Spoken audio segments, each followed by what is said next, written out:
Si nedes en l'abundància et pots pagar un cotxe trinco-trinco. Ara, si no nedes en l'abundància, t'has de gratar la butxaca per comprar-te un cotxe. I a més, segurament no podràs fer trinco-trinco, perquè un cotxe és una bona picossada. Família, avui parlarem de calés.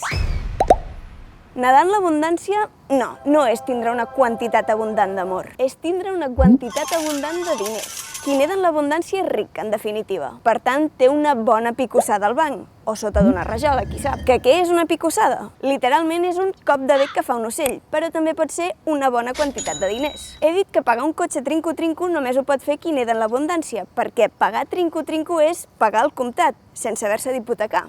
També pots dir bitllo-bitllo, que ja veus que sona a bitllet a bitllet. Però per la majoria de mortals, comprar un cotxe implica gratar-se la butxaca, és a dir, invertir una part important dels diners que tenim al banc, o sota d'una rajola. Alguns mortals comuns fins i tot han de passar el plateret per guanyar-se la vida, que seria com un crowdfunding però dels d'abans. Això ho solen fer artistes que actuen al carrer o al tren. I tant els rics com els pobres, si ens arriba una multa, ens toca afluixar la mosca. Vaja, ens toca pagar, per molt poc de gust que ens vingui.